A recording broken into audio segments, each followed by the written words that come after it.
Bonjour à toutes, bonjour à tous. Suite à l'avant-dernière stratégie Scopy, vous avez été nombreux à me demander d'analyser plus de contenu d'Hakim Benotman car vous êtes beaucoup à le regarder, notamment sur le rachat de Quick et Courtepaille sur la notion de fate personnel. C'est ce que nous allons faire aujourd'hui avec la vidéo intitulée Hakim Benotman, rachat de Quick, 500 millions de plus-value, je n'aurais pas vendu, voici mon plan. C'est quelqu'un du cercle Telegram qui me l'a partagé et je le remercie et où il me demande de regarder ce contenu et d'adresser la partie sur la faillite personnelle et l'interdiction de gérer. Et il me remercie également pour la vidéo sur le passeport. Si tu ne l'as pas vue, on l'a publié mercredi sur la taxation sur le passeport et comment obtenir un nouveau passeport gratuitement tout en étant payé même en moins de 6 mois. Donc n'hésite pas à le regarder, je vous mettrai les liens en haut à droite. Alors, comme je l'ai dit, la vidéo elle s'intitule Hakim Benotman rachète Quick 500 millions de plus-value, je n'aurais pas vendu, voici mon plan. Cette vidéo, encore une fois, s'inscrit et m'a donné énormément d'idées et je l'en remercie pour ça. Dans le cadre de notre Mastermind PNL, comme je l'avais indiqué précédemment, vous pouvez déposer votre candidature. C'est spécialisé sur la création de leviers, l'activation des leviers et il est important de connaître ces notions. Le lien se trouve dans la description et tu trouveras les retours d'expérience des premiers participants qui t'expliquent notamment pourquoi ce mastermind a eu une telle valeur dans leur business et quelquefois certains disaient plus de 100 000 euros de valeur reçue. Le lien se trouve en haut à droite et dans la description pour s'inscrire.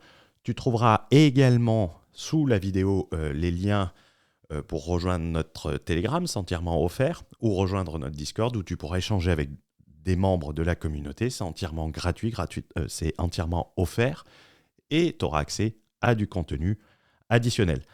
Avant de commencer, c'est la deuxième stratégie Scopely que nous faisons sur Hakim Benotman. La première a été massivement vue et appréciée malgré des commentaires quelquefois qui sont le fruit de fanboys.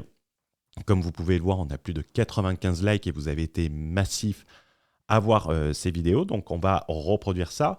C'est intéressant parce que en réalité, vous aimez le contenu parce qu'il est très opérationnel et il y a des notions dont on n'entend jamais parler puisque on a plus l'habitude d'entendre des entrepreneurs t'expliquer comment devenir entrepreneur avec 6 mois d'expérience que des gens qui ont réellement entrepris. Et c'est pour ça que son contenu est super intéressant. Même si il faut avouer que sur le dernier épisode notamment du milliardaire, je trouve qu'on est trop sur du personal branding avec une utilisation massive des réseaux sociaux et ça me fait penser un peu à Anthony Bourbon qui était au début ultra pertinent et qui ensuite a viré vraiment sur le personal branding, le storytelling, le misérabilisme. Quand tu as Hakim qui explique à son intervieweur qu'en réalité son intervieweur est plus intelligent que Bernard Arnault, il ne faut pas non plus exagérer en traitant les milliardaires d'abrutis en disant ils ont juste un banquier et du réseau. Mais d'ailleurs, en parlant d'Anthony Bourbon, ça ne m'étonnerait pas qu'on ait droit à une sorte de club deal de la part d'Hakim Benotman et qu'il essaye de faire la même chose qu'Anthony Bourbon avec Blast dans un futur très proche, ce qui expliquerait tout ce marketing, qui expliquerait tout ce personal branding et qui expliquerait également qu'on essaye sur des choses importantes, et on va le voir aujourd'hui, comme la faillite personnelle, de minimiser la chose. Donc, c'est important de le préciser, puisque lorsqu'on fait du contenu massivement sur Internet, j'ai envie de reprendre une punchline de Jérôme Cahuzac à Xavier Bertrand en 2012. Dans ces circonstances, on a tendance à faire davantage sommaire qu'élaboré, bruyant que pertinent, et que l'agitation est souvent préférée à la réflexion. Donc il faut comprendre également dans quel cadre se place Hakim dans le partage de son contenu. Commençons l'analyse, et on va commencer à 12 minutes 29 sur le live, et on va le commenter au fur et à mesure. Tu avais également l'intention de racheter Courtepaille. Donc, est-ce que tu peux nous dire les raisons de ces achats, que ce soit Quick ou Courtepaille, qu'est-ce que tu voulais en faire? Courte paille, on était. Je l'ai raconté la dernière fois justement dans un podcast audio. Pas de chance. Courte paille, si tu veux. Moi, j'avais cédé une boîte en 2014. Ok. Bref, qui n'a rien à voir. Quand j'ai vendu Nabab, il y avait plein de filiales, dont une. Et en fait, Je comprends pas pourquoi il parle d'une filiale quand il a vendu Nabab en 2014 par rapport à Courtepaille qui est en 2023. Courte paille, idée de dingue. Moi, je suis pote avec Michel, qui est un spécialiste de l'entrecôte. Et donc, on se dit... Alors, c'est un ami qui m'a parlé de l'affaire. Hein. Un ami qui s'appelle Loïc, qui bosse avec moi aussi, qui est mon ami et mon collaborateur. Il me dit, Hakim, il y a ça à faire. J'y tiens, on a un truc à faire. Dans le monde du halal, il y a plein de fast-food, mais il n'y a rien en restauration assise. Point de vue super intéressant, une vision de différenciation, et cela me rappelle, j'ai envie de couper là, et c'est également le but de ces commentaires en live. J'ai eu une discussion pas plus tard que hier, j'enregistre cette vidéo, on est le dimanche 15 septembre. J'ai eu une discussion hier avec un membre de la communauté, d'ailleurs participant au Mastermind PNL, et qui risque de devenir mon futur associé. On parlait de la chimère de l'océan bleu, qui est souvent surmarketé sur Internet, où on te dit si c'est un océan bleu, c'est le panard, quoi. Il faut viser les océans bleus. Il faut quelquefois se dire si personne n'y est sur ce segment, c'est peut-être qu'il y a une raison et que ce n'est pas intéressant. Un océan bleu n'est pas forcément synonyme d'opportunité et synonyme de facilité.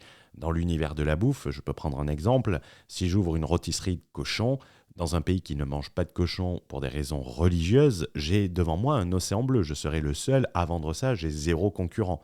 Ce n'est pas pour autant qu'il faut y aller, ce n'est pas pour autant que cela va marcher. Donc quelquefois, l'océan bleu doit être analysé sous le prisme de se dire mais pourquoi il n'y a jamais eu ça ? Avant de se dire j'ai eu la superbe idée, je vais me lancer à 200% dans ça. Est-ce qu'il n'y a pas des personnes qui se sont aventurées sur ce marché et qui en fait en ont payé les frais ? C'est toujours intéressant et je voulais le rajouter. Il y a un marché de dingue. Tu as des familles, demain, tu es avec ta famille, tu as envie d'aller manger une entrecôte sympa, frite. Et moi, je crois beaucoup au monoproduit. Le monoproduit, que ce soit en restauration ou même dans le business Internet, le monoproduit va te garantir un avantage concurrentiel. Et je me souviens d'une phrase de Tougan Barra qui m'avait expliqué « ça ne sert à rien de multiplier le produit, il vaut mieux multiplier les tunnels d'acquisition pour le même produit ». Et ça, c'est très intéressant. Mais cela laisse peu de place au changement de tendance. Et c'est le gros problème du monoproduit. C'est que si tu as un changement de tendance, que ce soit sur Internet ou que ce soit dans la bouffe, tu peux te retrouver piégé. Par exemple, entre 2020 et 2024, l'expatriation a beaucoup évolué. Le business Internet a également beaucoup évolué, que ce soit la pub. Et ce n'est pas aussi simple qu'avant où tu mettais 1 000 € de pub et tu récupérais 15 000 balles de vente. Et l'expatriation a également changé. Avant, il y avait par exemple des destinations où les gens adoraient aller. Aujourd'hui, ces destinations, elles n'aiment plus y aller. Et les personnes qui veulent s'expatrier principalement à Dubaï ou à Bali.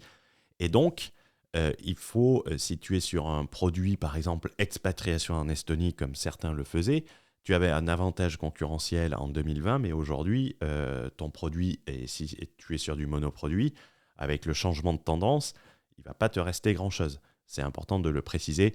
Et c'est pareil dans les business... à tendance, vous savez, vous avez le dropshipping, ensuite il y a eu l'intelligence artificielle, ensuite il y a eu l'OnlyFans, ensuite il y a eu l'OnlyFans avec intelligence artificielle. Ça évolue tout le temps. Donc c'est très intéressant que ce soit dans du business physique ou du business Internet.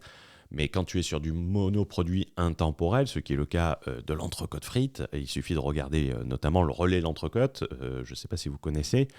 C'est un restaurant où ils en ont plusieurs. Contrairement, je pense qu'ils sont plus sur les grandes villes que les petites villes par rapport à Courtepaille. Et ils vous servent l'entrecôte avec une sauce, la sauce unique, et avec les frites à volonté. J'ai le souvenir de celui de Paris qui est dans le 15e arrondissement. D'ailleurs, Hakim, qui est souvent dans le suivi, avec King Tacos derrière au Tacos, peut-être qu'il voulait transformer Courtepaille en Relais l'Entrecôte sur le territoire national et donner accès en fait au Relais l'Entrecôte dans les petites et moyennes villes sur le monoproduit. Tu me proposes une chaîne de resto où il y a 50 trucs à la carte, je prends pas. Là, je me suis dit monoproduit, c'est magnifique. On met ça dans tous les relais, dans tous les Courtepailles. Ah, le petit lapsus révélateur dans les Relais l'Entrecôte, dans les Relais Courtepaille. Et peut-être qu'il voulait transformer Courtepaille en franchisé en quelque sorte le Relais l'Entrecôte. D'accord ? Et donc, je fais un super business plan, une centaine de pages, je bosse dur et tout avec mon équipe. On fait un truc magnifique, franchement, j'étais content du boulot. J'arrive devant le juge. Donc, en fait, on a fait la meilleure proposition. Nous, on a dit, on reprend la chaîne, on reprend les salariés, il y en avait 2000, on reprend les franchisés, il y en avait 80 et les 120 filiales, on reprend tout. Ouais. On se débrouille. C'est super intéressant parce que sur Internet, il y a également une tendance sur le rachat d'entreprise et notamment le rachat d'entreprise à 1 euro. Et lorsque tu es une entreprise en difficulté, tu es face à un tribunal de commerce. Et quand tu rachètes une entreprise à 1 euro ou en difficulté, envoyer un message sur le maintien des emplois est excellent. Et c'est souvent ce qui fait basculer une offre par rapport à une autre, même si elle est inférieure. Là, si je comprends bien, il est sur la meilleure offre, mais en plus sur le maintien complet. Et souvent, les tribunaux vont préférer un maintien d'activité, un maintien des emplois. C'est souvent ce qui a été reproché à Bernard Arnault, d'ailleurs sur Boussac, où il s'était soi-disant engagé à maintenir les emplois et qu'il ne l'a pas fait. Et c'était peut-être pour ça que son offre avait été retenue. Mais si on compare les emplois qu'il a supprimés sur Boussac et les emplois qu'il a créés depuis sa reprise de Boussac, je pense qu'il est largement positif. Donc, en matière de rachat d'entreprise, les gens qui pensent que racheter une entreprise au tribunal, tu arrives avec une pièce d'1 euro, tu la balances et tu dis « ça y est, mettez-moi le cabis à mon nom », ça ne se passe pas trop comme ça. Tu dois proposer un plan de redressement qui soit réalisable, mais tu dois convaincre également des professionnels et tu dois montrer surtout une capacité à injecter des fonds propres. Donc, si tu arrives avec ton RSA, tu ne vas pas impressionner grand monde. Donc, pour redresser une boîte, tu la rachètes certes peut-être 1 euro, mais avec des dizaines de millions d'euros que tu vas injecter. Quelque chose comme Courtepaille, je sais, sur 2000 emplois, tu as intérêt d'arriver avec des fonds propres assez importants pour recapitaliser la société. On a trouvé 20 millions à mettre aussi pour relancer la machine, marketing, etc. Eh bien oui, là tu dois injecter des fonds propres et donc avoir les reins solides. La juge, elle me dit, Monsieur Benotman, en plus, on s'est tapé la honte parce que la salle a été comble, il y avait plein de monde. Il y a les gens de tous les autres groupes concurrents qui étaient là parce qu'ils voulaient racheter. Mais ils n'ont pas fait une aussi belle proposition que vous. Elle me dit, Monsieur Benotman, vous avez été mis en interdiction de gérer, en faillite personnelle, sur une entreprise que vous aviez en 2014. Ah, voilà ce qu'il voulait préparer à dire au début de la vidéo. Je ne sais pas si vous vous en souvenez, et il commençait à partir sur une filiale de 2014 et tout ça, d'accord. Donc, il préparait cette explication sur la filiale de 2014. Alors, ce qu'ils appellent interdiction de gérer, et faillite personnelle, c'est pas que... Faillite, les gens, ils comprennent comme tu es en faillite, tu n'as plus, tu ne sais pas ça. C'est le juge, il dit, quand il y a eu une défaillance sur une entreprise que tu as eu à un moment, on te met en interdiction de gérer, en faillite personnelle. Après, c'est à toi de te défendre. Alors, la faillite personnelle ou l'interdiction de gérer, il faut savoir que tu peux avoir l'un ou l'autre, ou tu peux avoir les deux en cumulé. Tu peux avoir une interdiction de gérer sans faillite personnelle. C'est important de le préciser, mais ce n'est pas aussi léger que ça. Si on définit et qu'on va si on va sur Dalloz, qui est, à mon avis, la source de droit qui est souvent retenue, et on va le faire. Donc, on va aller sur Screen Share. Sur Dalloz, la faillite personnelle et interdiction de gérer, tout faillite personnelle. Définition. Alors, je ne sais pas si ça va se voir. Ces sanctions professionnelles ont pour objet, en cas d'ouverture d'une procédure de redressement ou de liquidation judiciaire, d'écarter temporairement de la vie des affaires le chef d'entreprise qui a adopté un comportement malhonnête. Alors, c'est des choses qui sont quand même, c'est pas automatique et il y a quand même des éléments qui poussent à ça. Qu'est-ce qui entraîne l'interdiction de gérer ? Et pour éviter, et qu'est-ce que tu dois faire pour éviter cela, notamment en référence au précédent podcast. Au précédent podcast, je ne l'avais pas relevé. Je l'ai vu ensuite, il dit il faut demander au malade sa maladie, c'est le malade qui te dira ce que c'est. Non, en réalité, le malade, il connaît les symptômes, il ne connaît pas la maladie qui provoque les symptômes. Et pour corriger une maladie, tu ne soignes pas les symptômes, parce que tu préfères soigner la maladie sous-jacente. Je ne sais pas si les gens me comprennent sur ça. La faillite personnelle, soyons clairs, c'est pas anodin quand même. C'est pas tous les entrepreneurs qui se tapent une faillite personnelle. Il faut savoir que la faillite personnelle, et je vais prendre sur mon téléphone, j'avais pris quelques notes sur ça pour éviter les erreurs. Ce qui entraîne une faillite personnelle, il faut être reconnu coupable d'avoir disposé des biens de la société comme les siens. On appelle ça du bon abus de biens sociaux, du bon gros rouge qui tâche. Alors, l'abus de biens sociaux, c'est quoi ? C'est d'utiliser l'argent ou le crédit d'une société. C'est de confondre le portefeuille de l'entreprise et ton portefeuille personnel. Alors, il y a des gens qui disent oui, mais ta société, c'est toi. Mais imagine que tu es des actionnaires, que tu es des associés. Si toi, tu prends l'argent à titre personnel, ben, c'est de l'argent qui ne va pas à tes associés. Donc, tu escroques tes associés, tu te favorises toi-même. Donc, il faut le concevoir. Il faut le concevoir également comme ça. La faillite personnelle est également entraînée par quelque chose, c'est d'effectuer des actes de commerce dans son intérêt personnel. C'est pas anodin. C'est de détourner ou dissimuler une partie de la trésorerie de la société ou augmenter les fraudes et par fraude ses dettes. C'est de faire disparaître des documents comptables. C'est de continuer d'opérer une entreprise malgré sa situation économique déficitaire. Cela serait le moins pire. Et il y a d'autres éléments, mais ce n'est pas quelque chose d'anodin. L'interdiction de gérer, quant à elle, peut être prononcée dans les cas suivants: ne pas collaborer avec le mandataire judiciaire en refusant de lui remettre les documents, le fait d'avoir omis de déclarer la cessation de paiement dans les 45 jours. Ça, techniquement, ton comptable doit l'aider, et il faut connaître cette notion de cessation des paiements, parce que tu veux te protéger justement contre ça et avoir droit, dans le droit de la faillite, tu as le droit au rebond. Mais si tu fais n'importe quoi, on va essayer de t'écarter. Également, le fait de ne pas avoir prévenu ses créanciers de l'ouverture d'une procédure judiciaire peut entraîner une interdiction de gérer. Qu'est-ce que ça veut dire, ne pas avoir prévenu ses créanciers ? C'est par exemple, imagine... moi, j'ai des clients, j'ai des fournisseurs, ils m'ont prêté de l'argent, je déclenche la procédure, je leur dis rien en espérant qu'ils ne s'en rendent pas compte et qu'ils s'en rendent compte trop tard.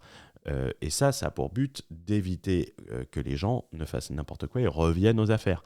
L'interdiction de gérer, elle est moins catastrophique que la faillite personnelle, qu'on soit d'accord. Il peut y avoir des choses moins importantes. Donc, quand on a faillite personnelle et interdiction de gérer, c'est quand même pas anodin. Je ne sais pas comment ça va être raconté ensuite.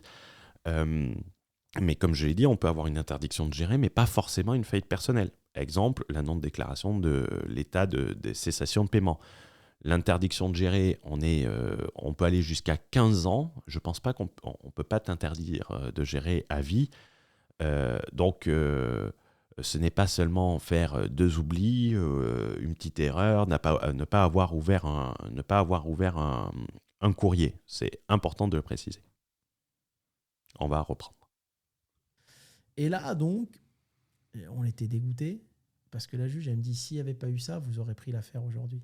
Incroyable. Et moi, je dis à la juge, je dis, mais je n'étais pas au courant. Je dis, est-ce que je peux donner la présidence de ma boîte à un de mes collaborateurs ? Elle me dit, non, c'est trop tard, on n'a pas le temps. Là. Ça s'est passé comme ça. Ah ouais. Et en fait, ça m'a appris que j'étais mis en interdiction de gérer en faillite. J'étais même pas au courant. Parce que... Alors, attends. Tu n'es pas au courant qu'une de tes boîtes est en liquidation judiciaire et tu n'as pas mis d'alerte sur société.com ou d'alerte Google. Qu'est-ce que je veux dire par alerte société.com ? C'est quelque chose qu'on voit c'est quelque chose qu'on voit notamment. C'est un futur live que je prépare pour Patrimoine Exponentiel, qui est un programme d'accompagnement à l'investissement immobilier, où je veux faire une partie sur la due diligence des fournisseurs, notamment si tu investis dans l'immobilier et que tu as des gens qui font des travaux, tu as envie d'être alerté. La première chose, c'est de mettre des alertes, sur société.com avec les sociétés avec lesquelles tu travailles. Ici, on est sur une société, j'étais intervenu parce que c'était une société qui avait escroqué de mémoire 4 millions d'euros. Une société immobilière qui faisait du crowdfunding immobilier à Avignon. Et je sais qu'il y a certaines personnes de la chaîne qui connaissent cette société. La première chose qu'on met, c'est des alertes. Conversion de redressement judiciaire en liquidation judiciaire le 13 janvier 2024. Tu le mets également sur tes sociétés. Tu mets également des Google Alerts au cas où tu aies une notification qui ne t'arrive pas. En même temps, je suis sûr que lorsque tu recherches, et tiens, je vais le taper, où est-ce qu'est le navigateur. On va le faire en direct. Interdiction de gérer. J'ai mis en Hakim Benotman. Donc j'ai mis en navigation privée, Hakim Benotman, interdiction de gérer. Toutefois, le président du tribunal de commerce de Nanterre a écarté son offre en raison d'une condamnation tombée le 31 janvier 2023 qu'il déclare en faillite personnelle et lui interdit de gérer. Ça, c'est l'informé. Repreneur, Le Figaro, FBH Holding. Cliquons. FBH Holding. Donc, visiblement, on est sur une société holding. Interdiction de gérer 16-2023. L'achat, dénomination, jugement.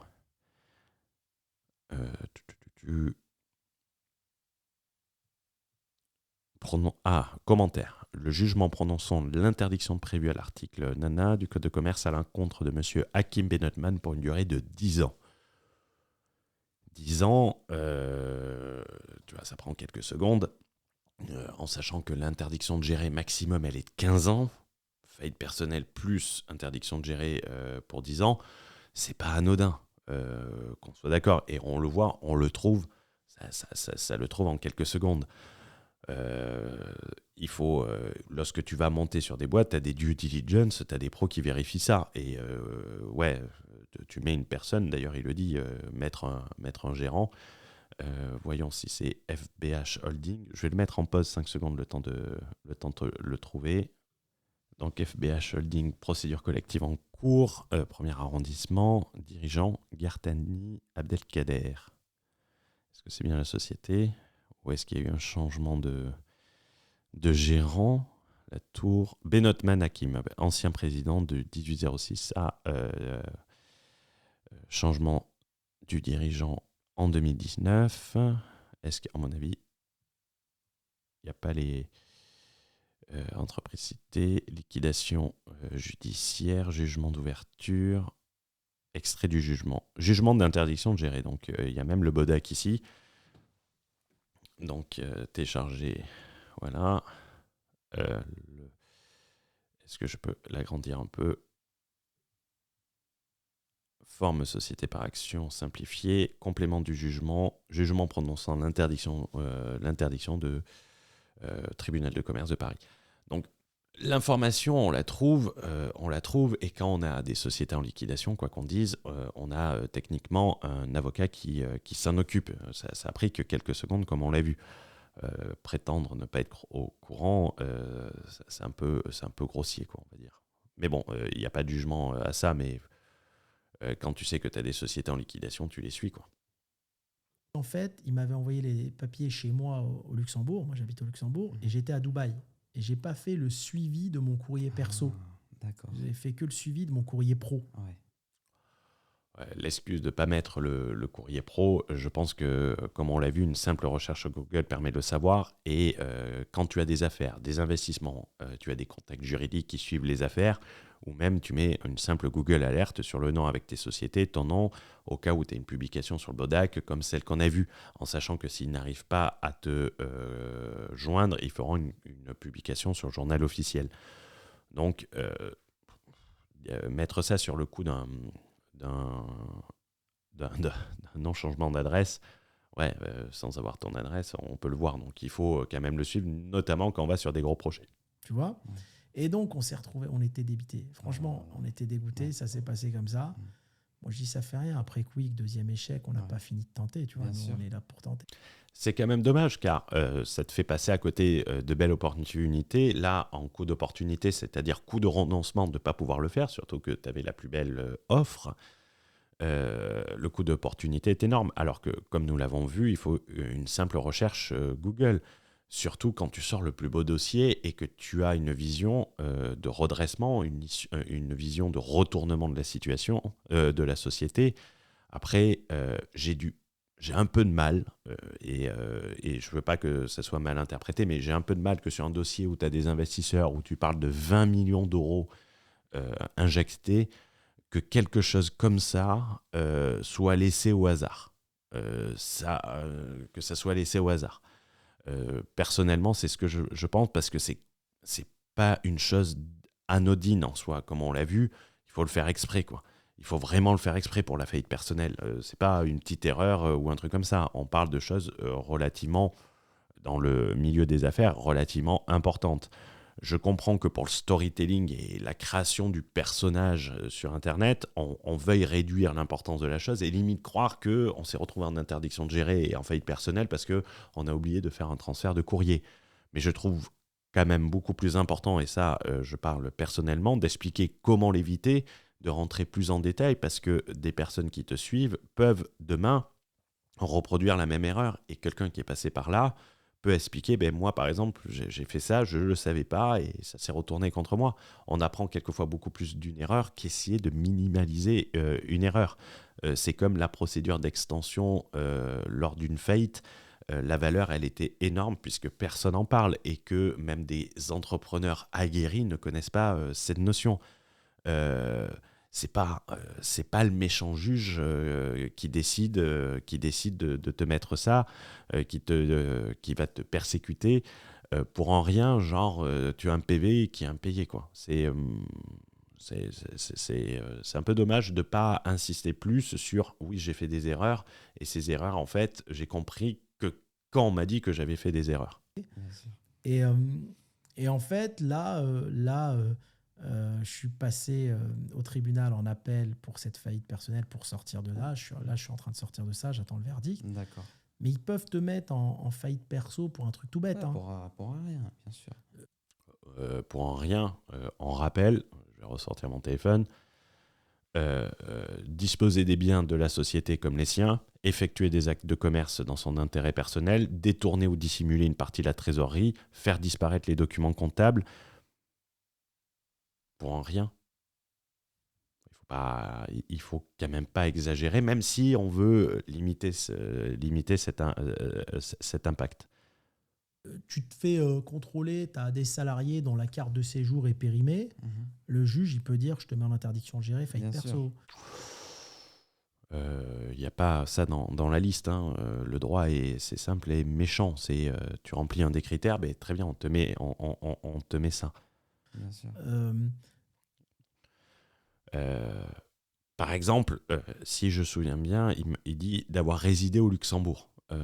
Au Luxembourg, quand tu crées une société, tu dois passer devant chez le notaire pour faire ce qu'on appelle une attestation de non-faillite sur les 10 dernières années. Une faillite personnelle, il me semble en plus, ça peut entraîner une inscription au casier judiciaire. Je n'en suis pas sûr de ça, donc peut-être vérifier sur Internet.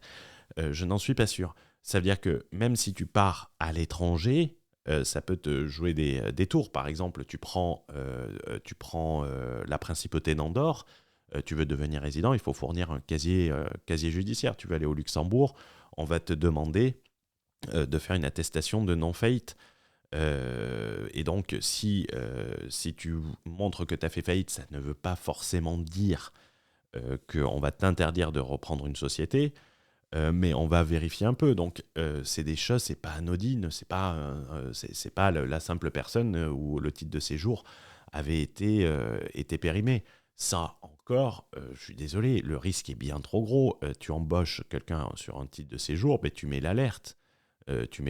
Sur le renouvellement parce que, en tant que chef d'entreprise, ça peut être catastrophique d'employer une personne en situation irrégulière. Ça peut se retourner contre toi et ça peut te coûter excessivement cher.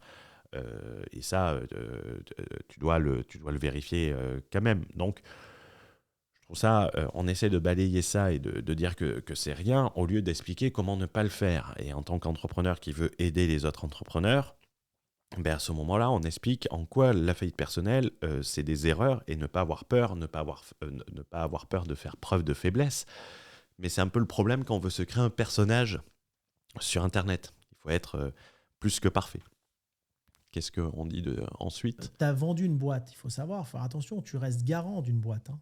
Tu as vendu une entreprise il y a 10 ans et elle a fait faillite. Une des filiales. Nous, c'était une filiale qui vendait de la viande.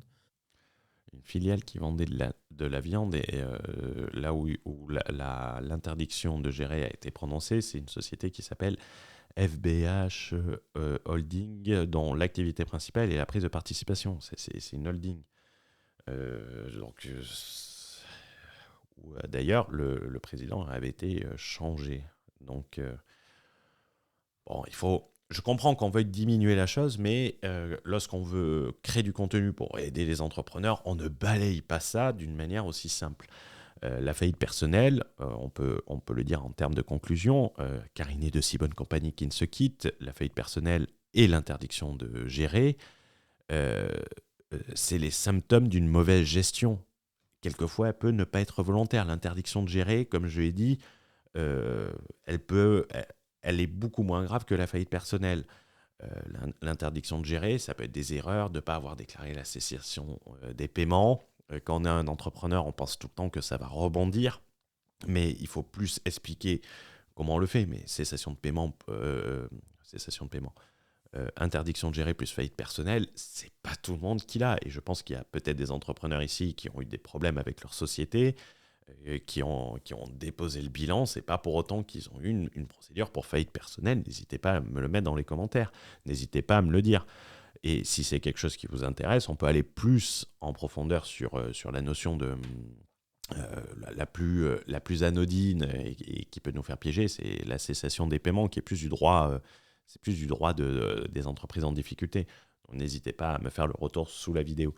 Mais on le voit, on crée un personnage, et pour que ce personnage passe, il faut que tout soit parfait. C'est un peu comme Anthony Bourbon sur Internet. Il faut créer le personnage pour lancer Blast et avoir des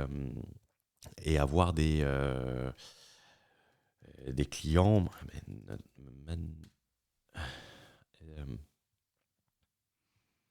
Fondateur, FBH Food, ben c'est ça.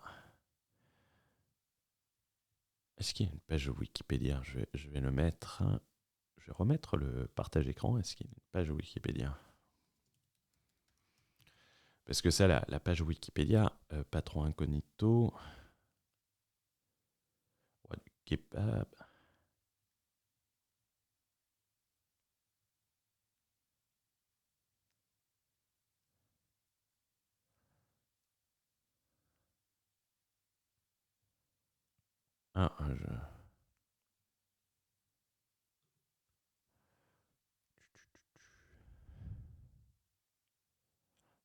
Parce que généralement, vous avez l'histoire que les gens veulent bien raconter dessus. C'est pas grave. Mais ça m'étonnerait pas qu'on ait un voyons, fonds d'investissement peut-être, qu'on ait une sorte de club deal à la Blast sur la présentation. On est exactement pas maintenant le roi du kebab.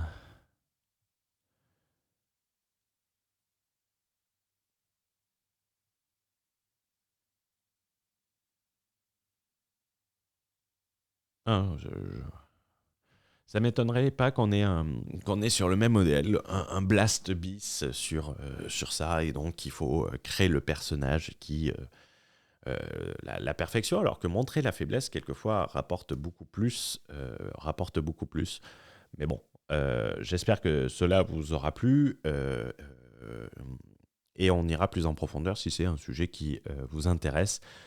Et j'espère que cela aura pu vous apporter de la valeur. Je vous souhaite une bonne journée, je vous souhaite une bonne soirée. N'hésitez pas à nous rejoindre sur Discord et Telegram pour du contenu exclusif. N'oubliez pas de vous abonner à la chaîne et de lâcher un like pour le référencement. Et on se retrouve très vite dans une prochaine vidéo.